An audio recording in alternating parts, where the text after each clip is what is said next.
मित्रांनो, तुझेच मी गीत गात आहे या मालिकेच्या आजच्या भागामध्ये मोनिकाला आता सत्य समजलेलं असतं की मंजुळा ही वैदेही आहे. ती गाडीतून भरधाव वेगाने जात असते, एका ठिकाणी थांबते आणि म्हणते, माझ्या डोळ्यात खरंच मल्हारने धूळ फेकली आणि ही मंजुळासुद्धा माझ्या घरामध्ये ठाण मांडून बसली. म्हणजे मल्हारला तीच हवी होती. मंजुळावरून मला सारखं बोलायचा, नेहमी तिची साईड घ्यायचा. माझ्याबरोबर खूप मोठा धोका झाला आहे. आता मोनिकाला हे सगळं काही आठवतं. तेव्हा आता मोनिकाला सगळ्या काही गोष्टी आठवू लागतात की मल्हार नेहमी मला कसा विरोध करायचा, मंजुळाची बाजू घ्यायचा. त्याचबरोबर या भिकार आणि लो क्लास बाईने माझे एवढे इन्सल्ट केले, परंतु मल्हारने तिला कधीच टोकलं नाही. पुढे ती आता मनातल्या मनात विचार करू लागते की मल्हारने खरंच तिला खूप सॉफ्ट कॉर्नर दिलाय आणि मला अंधारात ठेवले आणि मीही एवढी आंधळी झाली की त्या दोघांमध्ये नक्की काय शिजते हे मला माहीत पण नाही.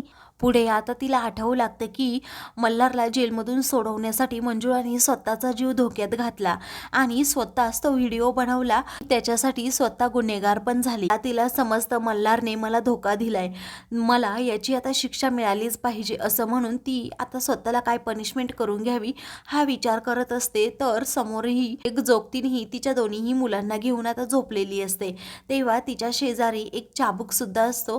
ती त्याकडे पाहत पुढे जाते आणि त्या जोगतिनीला उठवत म्हणते की मला मार.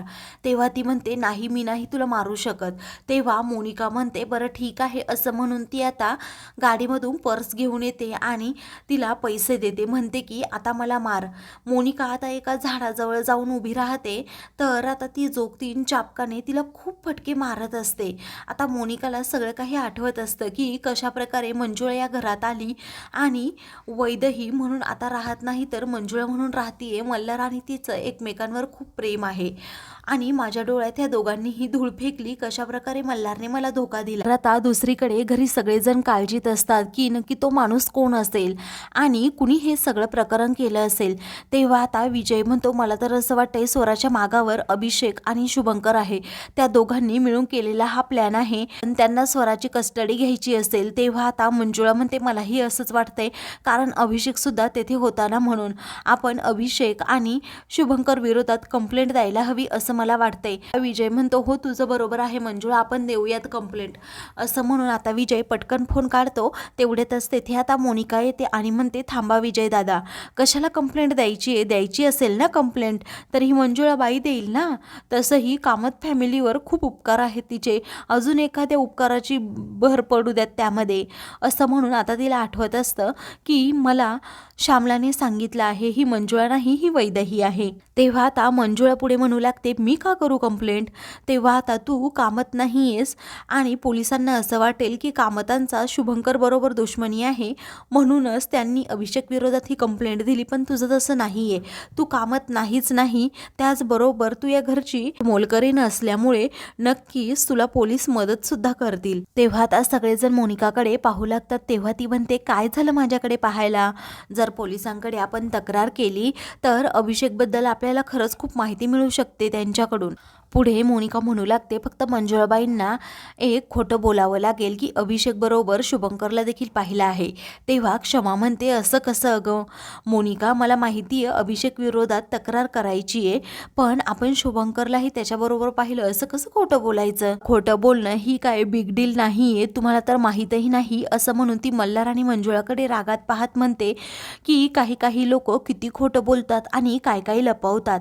तेव्हा आता मंजुळा मल्हारला प्रश्न पडतो, मोनिकाला नक्की काय म्हणायचंय. आता ती खूपच रागात मल्हारकडे पाहत असते. मोनिका पुढे म्हणते की खोटं बोलणारा जर मल्हारसारखा असेल तर कोणालाच काही वाटणार सुद्धा नाही की तो खरं बोलतोय की खोटं, कारण मल्हार खूप इनोसंट आहे. तेव्हा आता ती रागातच सारखी मल्हारकडे आणि मंजुळाकडे पाहत असते. तर सर्वांना प्रश्न पडतो, मोनिकाचं नक्की काय चाललंय. तेव्हा आता मोनिका म्हणते, हे पहा, जर तुम्हाला तक्रार करायची असेल तर मंजुळाच तक्रार करेल असं म्हणून ती आता मनातल्या मनात म्हणते, वैदेही मी तुझ्याकडे बघतेच ग काय करायचं ते. आता अभिषेकचा अगोदर काटा काढू देत, मग नंतर तुझा काढते. तेव्हा आता ती रागातच तेथून जाते, जोरातच दार आपटते. तर आता मनातल्या मनात मंजुळा म्हणू लागते, या ढोलकीच्या मनात नक्की काय शिजतंय ना काही कळतच नाही. हिच्या डोक्यात काहीतरी नक्की प्लॅन सुरू आहे. पण ही म्हणतीये ना तसं आता आपण अभिषेक विरोधात तक्रार करूयात असं म्हणून आता ती तो प्लॅन करते. तर दुसऱ्या दिवशी आता मंजुळा लगेच पोलीस स्टेशनमध्ये जाते आणि खूप घाबरलेली असते. ती म्हणते की हो इन्स्पेक्टर साहेब, मी अभिषेक बरोबर शुभंकरला देखील पाहिले. हे ऐकताच आता सगळ्यांना धक्का बसतो.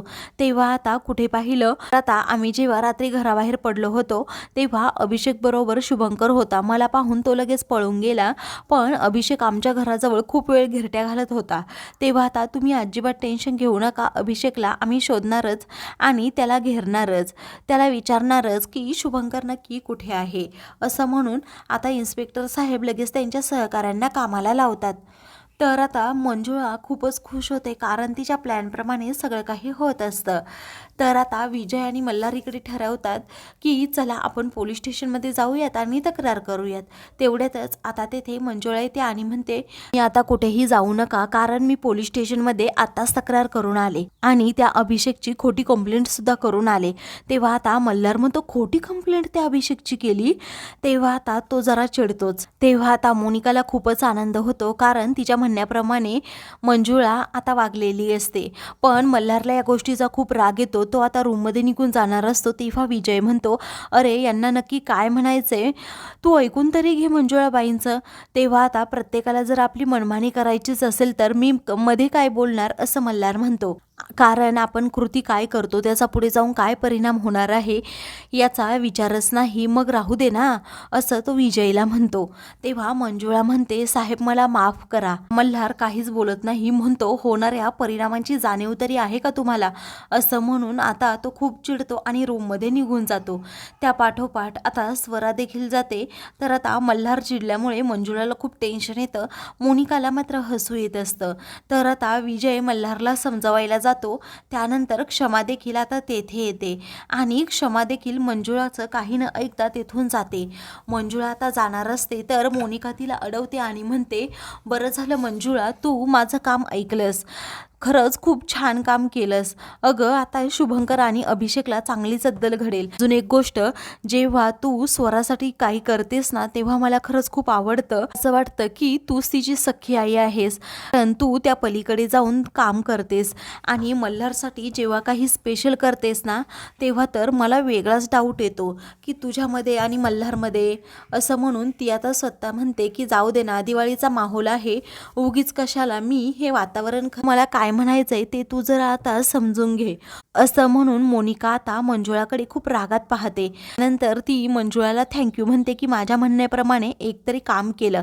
तेव्हा आता बरं झालं तुम्हाला तुमची चूक समजली, तुम्ही एकदा तरी मला थँक्यू म्हणालात. कोंबडं आरवलं म्हणायचं उशिरा का होईना, असं मंजुळा म्हणते. तेव्हा हॉट कोंबडं असं म्हणून मोनिका खूप चिडते. तेव्हा आता मी तुमचं कौतुकच करत होते, असं मंजुळा म्हणते आणि मोनिकालाच वेड्यात काढते. तेव्हा आता मोनिका खूप तनतन करतच तिथून जाते. तर आता मित्रांनो, पुढील भागामध्ये मल्हारला आता स्वरा म्हणते, तुम्हाला आईला स्पेशल थँक्यू म्हणावं लागेल, जसं पिक्चरमध्ये दाखवतात ना खाली बसून. मल्हारला आता ती गुडघ्यावर बसवते आणि मंजुळा व मल्हारचा हात एकत्र घेत म्हणते की आता म्हणा तुम्ही हिला थँक्यू. तेव्हा आता मल्हार मंजुळाला थँक्यू म्हणतो तर मोनिकाचा जळफळाट होतो. आता त्या गोड स्वराला मल्हार आणि मंजुळा दोघेही एकत्र पापा देतात. ते दृश्य पाहून मोनिकाचा राग अनावर होतो. अशाच मालिकेंचे पुढील भाग पाहण्यासाठी चॅनलला सबस्क्राईब करा.